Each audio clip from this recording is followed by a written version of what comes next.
পুরো পরিবারের জন্যই আসলে আমরা পোশাক তৈরি করে থাকি এবং ফ্যামিলির সবাই ম্যাচিং যেন একই ধরনের পোশাক পরতে পারে সেটা তো আছেই।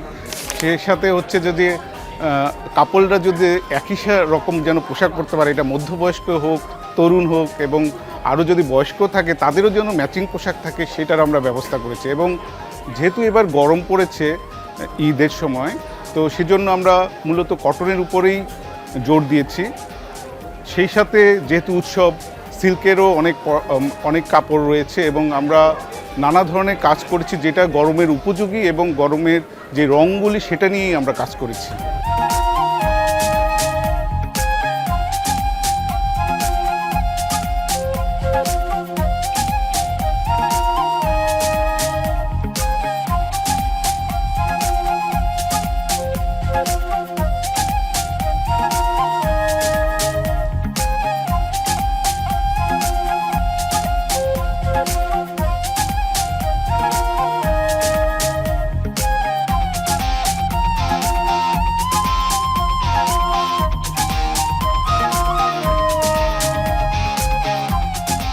ঈদের আনন্দ মানে হচ্ছে ঈদের খুশি, আর ঈদের খুশি মানে হচ্ছে পরিবারের প্রত্যেকের আনন্দ।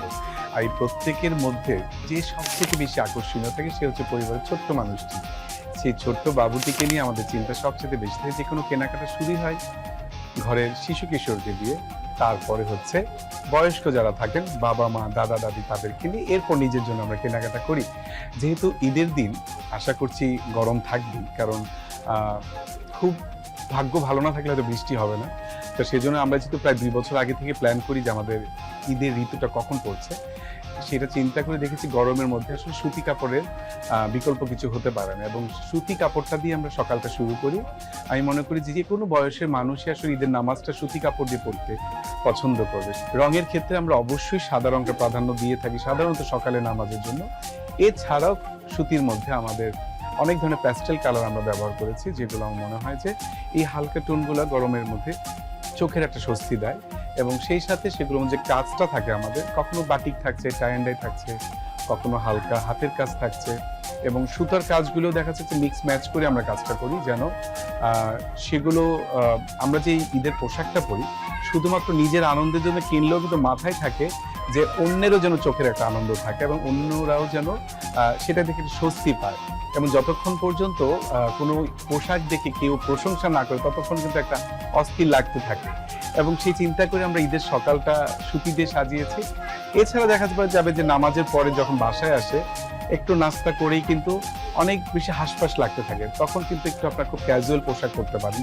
ছোট বাচ্চা থেকে শুরু করে টিনেজ ক্রাউড বা একদম মধ্য বয়স বা বয়স্করা যারা হয়তো হালকা ফতুয়া পরছেন, কেউ হয়তো টি শার্ট পরছেন, কেউ পলো পরছেন, এবং ফ্যাশনেবল অনেক ধরনের কাতুয়া থাকে সেগুলো তারা পরতে পারছেন।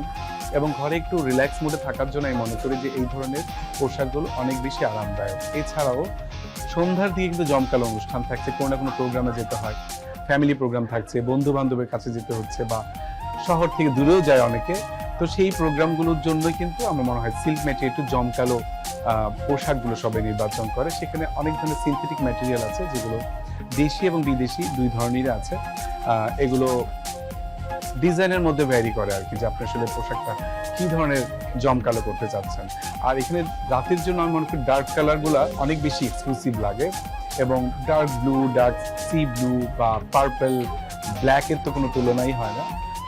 অনেকে কিন্তু রাতে সাদাটাও পরছেন, বেজ কালার পরছেন, স্কিন কালার পরছেন, গোল্ডেন পরছেন।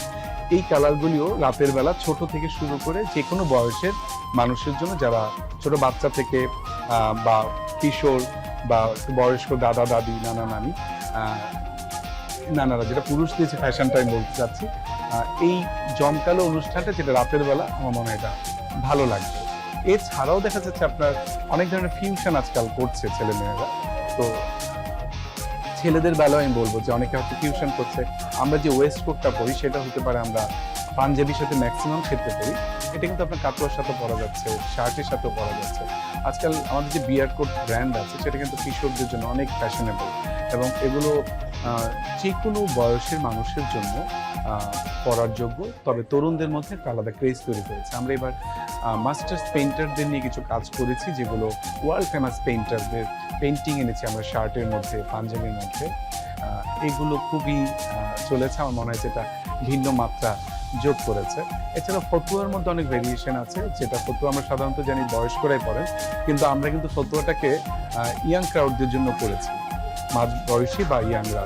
এবং নরসিংদী বা মাধবদী বা আমাদের দেশীয় অনেক ম্যাটেরিয়াল খাদি, এগুলোর মধ্যে আমরা স্ক্রিন প্রিন্ট, ব্লক প্রিন্ট, আজকাল ডিজিটাল প্রিন্ট খুব চলছে। কারণ ডিজিটাল প্রিন্টের মধ্যে আমরা যে কোনো প্রিন্ট নিয়ে আসতে পারছি, যেটা হয়তো 5 বছর আগে একটু কঠিন ছিল আমাদের জন্য।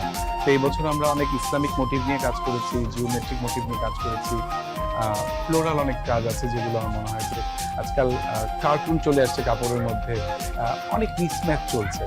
এছাড়াও তো আমরা সবসময় ফোক অনেক ড্রয়িং নিয়ে কাজ করি, সেগুলো তো কালারফুল দেখানোর জন্য করে থাকি।